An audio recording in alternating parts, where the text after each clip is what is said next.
Orang itu biasanya rindu karena dia kenal. Pernah ketemu, pernah melihat, suatu saat ingin kapan aku bisa jumpa. Anak-anak merindukan orang tuanya. Orang tua merindukan anak-anaknya karena memang tahu. Antum bayangkan Rasulullah SAW merindukan kita. Padahal beliau belum pernah melihat kita. Ini sebuah keagungan Rasulullah SAW. Anas bin Malik meriwayatkan, suatu hari Rasulullah SAW bersama sahabatnya menuju Baqi. Di kuburan Baqi bersama para sahabatnya. Nih, kita ini kadangkala yang udah ngaji jarang ziarah kubur. Padahal ziarah kubur itu sunnah. Rasulullah SAW kadangkala ziarah kubur itu tengah malam. Istrinya udah pada tidur, beliau datang ke kuburan Baqi sallallahu alaihi wasallam. Tujuan kita ziarah kubur adalah mengingat kalau masjid ini suatu hari akan hancur. Kalau kota Bandung ini suatu saat akan lebur rata dengan tanah.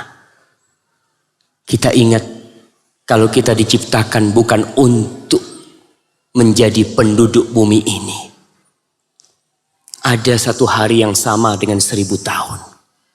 Rasulullah SAW datang ke kuburan Baqi bersama para sahabatnya. Lalu beliau mengatakan, "Wadidtu anni laqitu ikhwani." Aku betapa inginnya berjumpa dengan saudara-saudaraku. Maka para sahabat bingung, heran dengan ucapan Rasulullah SAW. Faqala ashabuh, awalaysa nahnu ikhwanak? Wahai Rasulullah SAW, kita ni apa bukan saudaramu? Nabi SAW mengatakan, antum ashabi. Kalian sahabat-sahabatku. Ikhwani alladzina amanu bi wa lam yarawni. Saudara-saudaraku adalah mereka yang beriman kepadaku, tapi mereka belum pernah melihat aku, kata Rasulullah SAW. Beliau merindukan untuk berjumpa kita. Apakah kita seperti itu sallallahu alaihi wasallam? Coba kita sekarang perlu membayangkan kecintaan Rasulullah SAW kepada kita. Kadangkala kita nih tidak menghargai orang karena kita nggak kenal. Coba antum umpamanya sekarang nih duduk di masjid ini. Jamaah rahimakumullah. Antum sekarang duduk nih nggak tahu, nggak kenal sama yang di sebelah antum. Coba ada yang bisikin di sebelah antum. Mas, yang di sebelah antum itu adalah wali kota. Masa? Oh iya ternyata. Mari Pak, baru dia meluaskan. Fadl, kesian. Karena wali kota. Karena kenal sama dia. Kalau nggak kenal kita nggak urusan sama orang. Begitu pula kita dengan Rasulullah SAW. Banyak di antara umat Islam yang meremehkan sunnahnya, yang meninggalkan sunnahnya, bahkan ada yang mengejek dan menghina sunnah Rasul SAW. Ada, kita lihat. Kok bisa itu terjadi? Kesian, mereka nggak kenal sama Rasul SAW.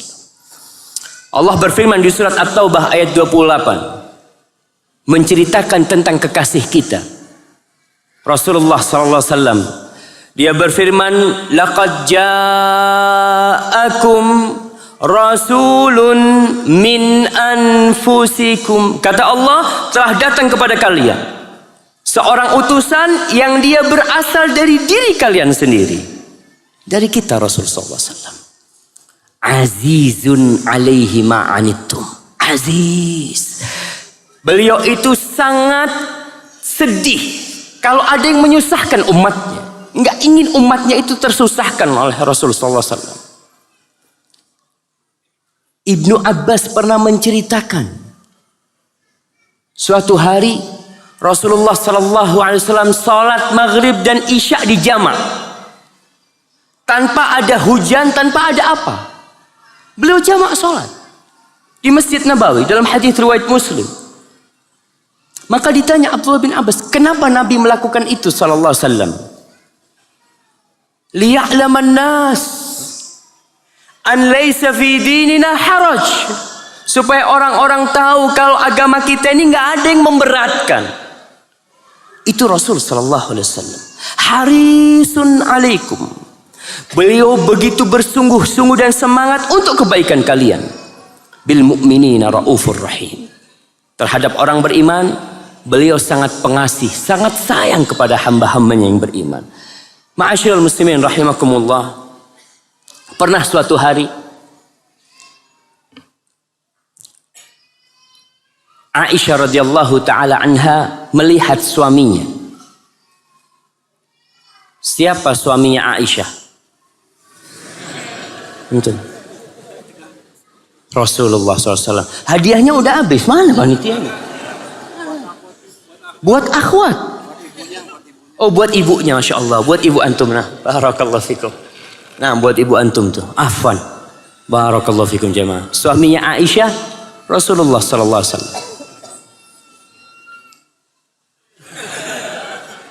Ada suara apa itu jemaah?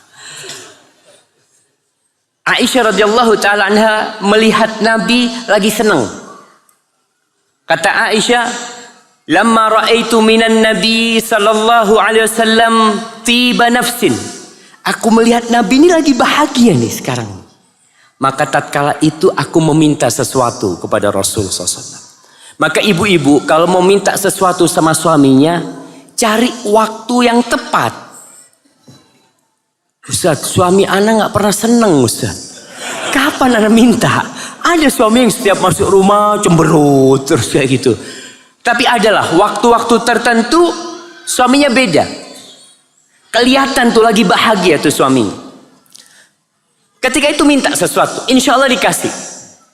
Tapi kalau lagi ada masalah jangan dimintain sesuatu. Yang ada malah marah dia. Aisyah tahu suaminya Rasulullah SAW adalah suami yang terbaik. Dan ternyata Aisyah masih berusaha untuk mencari waktu-waktu yang tepat untuk meminta. Apa yang dilakukan Aisyah?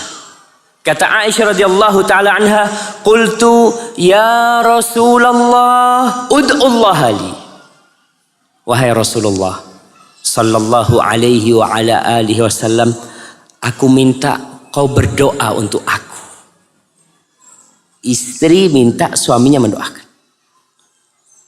Maka Rasul sallallahu alaihi wasallam langsung berdoa, Allahumma ighfir li Aisyah ma taqaddama min dhanbiha wa ma ta'akhkhar wa ma asarrat wa ma a'lanat.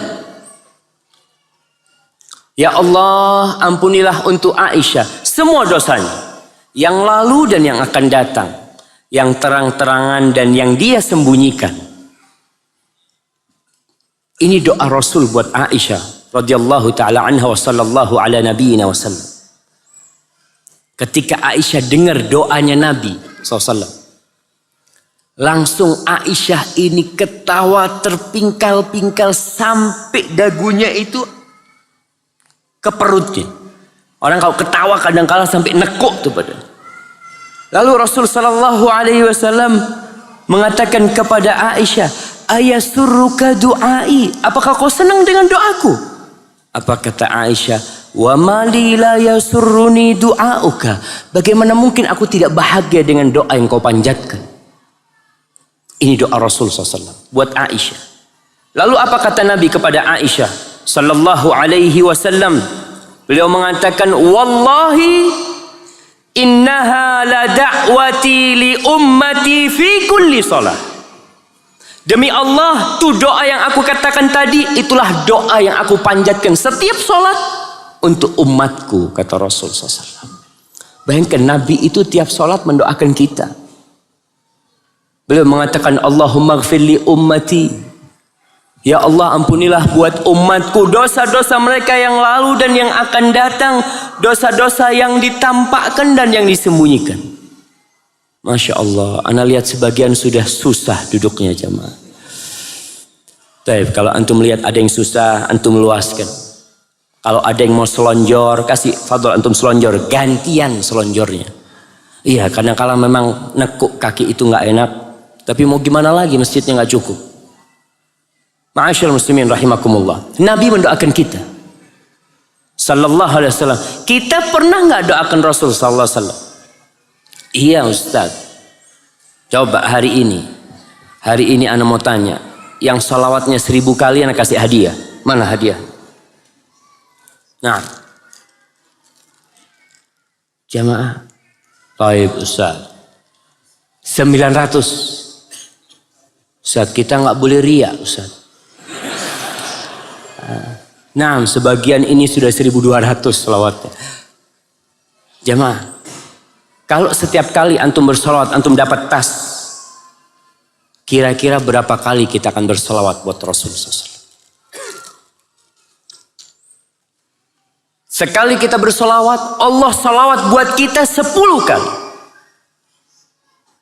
Bayangkan Rasul SAW pernah sujud syukur. Beliau ketika bangkit dari sujud syukurnya menceritakan kepada para sahabatnya, tadi tuh Jibril datang ngasih kabar gembira kepada aku. Bahwa man shalla alaika salatan sallallahu alaihi biha asyra. Kalau ada salah satu umatmu yang bersalawat sekali untukmu, Allah akan bersalawat buat dia 10 kali jamaah. Antum duduk Allahumma sholli ala Muhammad, Allah membalasmu 10 salawat buat untuk dirimu. Terus kenapa kita tidak mau bersalawat buat Rasul sallallahu alaihi wasallam? Beliau akan memberikan syafaat. Kita sering mendengarkan ada orang yang menyebutkan Allahumma salli ala maulana wa syafi'ina Muhammad. Nah, Rasul sallallahu alaihi wasallam kelak akan memberikan syafaat kepada umatnya pada hari kiamat. Beliau alaihi salatu wassalam akan memberikan syafaat kepada umat. Ketika manusia di padang mahsyar, mereka tidak segera mendapatkan kejelasan. Mereka dihukum atau tidak dihukum. Tidak ke surga, tidak neraka. Mereka pada kebingungan. Oleh karena itu, orang yang berada di tahanan kepolisian sama orang yang berada di penjara, kondisi jiwanya lebih nyaman yang ada di penjara. Karena dia sudah mengetahui vonis dia. Tapi yang di tahanan gundah, takut dia. Kira-kira gimana nih aku? Maka para manusia yang ada di padang mahsyar, tatkala belum ada hisab, belum ada mizan, mereka pada kebingungan. Sampai disebutkan dalam beberapa riwayat orang-orang kafir itu kepingin segera dihukum walaupun ke neraka. Na'udzubillah min dzalik. Akhirnya mereka mencari pertolongan. Ini yang namanya syafaat. Mencari orang supaya orang itu ngomong sama Allah supaya kita diselesaikan urusannya. Maka mereka datang menjumpai Nabi Adam alaihissalam. Nabi Adam angkat tangan. Mereka datang menjumpai Nabi Nuh alaihissalam. Nabi Nuh angkat tangan. Mereka datang menjumpai Nabi Ibrahim alaihissalam, Khalilur Rahman. Dia pun angkat tangan. Mereka menjumpai Nabi Musa alaihissalam. Nabi Musa angkat tangan. Mereka datang menjumpai Nabi Isa alaihissalam. Semuanya angkat tangan. Lalu di depan manusia jumlahnya miliaran. Mereka mendatangi Rasulullah sallallahu alaihi wasallam. Mereka minta tolong supaya Nabi SAW berdoa memohon kepada Allah agar diselesaikan urusan umat ini. Ketika orang-orang datang meminta tolong kepada Rasulullah SAW, Nabi mengatakan ana laha, itu buat aku itu. Maka beliau sujud di bawah arsy. Beliau berdoa memohon kepada Allah Subhanahu wa taala. Kemudian Allah mengatakan kepada Nabi, ya Muhammad sallallahu alaihi wasallam, irfa' ra'sak, angkat kepalamu. Beliau sujud mohon sama Allah, kemudian disuruh mengangkat kepalanya. Sal tu'ta, yang kau pinta akan diberi. Washfa' tu syafa', kamu ingin meminta pertolongan buat orang, akan diterima syafaatmu. Fa arfa'u ra'si, maka aku mengangkat kepalaku, mengatakan kepada Allah Subhanahu wa taala, fa aqulu ummati ya rabbi, ummati ya rabbi, ummati ya rabbi. Dia minta umatku ya Allah. Aku minta umatku ya Allah. Beliau ingat sama kita. Beliau tidak memikirkan diri beliau sendiri sallallahu alaihi wasallam. Kita yang disebut sama Rasul sallallahu alaihi wasallam. Fayaqul, kemudian Allah berkata kepada Nabi Muhammad SAW, ya Muhammad alaihi salatu wassalam, adkhil min ummatika man la hisaba alaihim minal babil ayman min abwabil jannah. Muhammad sallallahu alaihi wasallam, masukkan umatmu yang masuk surga tanpa hisab. Suruh mereka, persilahkan mereka masuk. Yang masuk surga tanpa hisab, masuk dari pintu kanan surga. Adapun pintu-pintu yang lainnya, itu untuk semua umat. Tapi pintu kanan surga diperuntukkan yang masuk surga dari umat Nabi Muhammad yang tanpa hisab. Sallallahu alaihi wasallam. Hadis ini diriwayatkan Imam Bukhari. Semua Nabi itu punya doa. Tapi semuanya doanya sudah dipanjatkan di dunia. Kita lihat doanya Nabi Nuh alaihi salam. Doanya Nabi Musa, Nabi Isa. Sudah doa-doa mereka dikabulkan. Tapi doa Nabi Muhammad SAW, beliau mengatakan, likulli nabiyyin da'watun mustajabah. Semua Nabi punya doa yang mustajab. Fata'ajjala kullu nabiyyin bida'watihi. Atau kullu nabiyyin da'watahu. Semua Nabi sudah mengambil doanya ketika di dunia. Wa inni ikhtaba'tu da'wati syafa'atan li ummati yaumal qiyamah. Adapun aku menyembunyikan doaku untuk umatku nanti pada hari kiamat. Syafaat buat mereka. Ma'asyiral muslimin rahimakumullah. Rasulullah sallallahu alaihi wasallam pernah menyembelih kurban. Dan setiap kali beliau menyembelih kurban, Abu Rafi', mantan budaknya Rasulullah sallallahu alaihi wasallam, cerita, beliau biasanya kalau menyembelih kurban itu beliau beli 2 ekor kambing, kabsyain, saminain, aqranain, amlahain. Beliau beli 2 ekor kambing yang gemuk, yang besar, yang bagus, yang bertanduk. Itu kalau beliau berkorban sallallahu alaihi wasallam. Tapi kalau kita berkorban, kita cari yang paling murah. Kurus sedikit nggak apa-apa, yang penting syaratnya sudah sah. Kita lihat bagaimana Rasul sallallahu alaihi wasallam. Kemudian beliau sholat. Setelah sholat Idul Adha beliau berpidato. Kemudian beliau mendatangi salah seekor kambingnya di tempat sholatnya di situ. Kemudian beliau sembelih dengan pisau dengan sendiri. Beliau mengatakan, Allahumma inna hadza an ummati jami'an mimman syahida laka bitauhid wa syahida li bil balagh. Ya Allah, ini seekor kambing aku korbankan untuk semua umatku. Mereka yang bersaksi la ilaha illallah dan bersaksi Muhammad Rasulullah sallallahu alaihi wasallam. Hadis riwayat Ibnu Hibban dan dihasankan oleh Syekh Albani. Itu Rasulullah sallallahu alaihi wasallam. Beliau seringkali meninggalkan sebuah amalan karena takut memberatkan umatnya. Siapa yang menyebutkan beberapa amalan yang ditinggalkan oleh beliau karena beliau takut menyusahkan umatnya. Nggak jadi dianjurkan, nggak jadi diperintahkan. Fadhal. Bersiwak setiap sholat. Oke. Yang kedua. Naam, antum. Yang keras suaranya. Sholat tahajud. Mungkin sholat tahajud di waktu Ramadan. Nah, iya. Iya apa enggak? Taib, nggak apa-apa jemaah, kita kasih jemaah banyak hadiahnya, tenang. Taib. Bersiwak setiap, ya sama tadi bersiwak jemaah. Udah. Taib, yang dekat-dekat sini, nah, fadhal antum. Qobliyah maghrib. Enggak sih ya. Rasulullah SAW cuma mengatakan sallu qabla maghrib, salatlah sebelum maghrib bagi yang mau, kata Rasulullah SAW. Tapi beliau meninggalkan sebuah amalan karena takut memberatkan umatnya.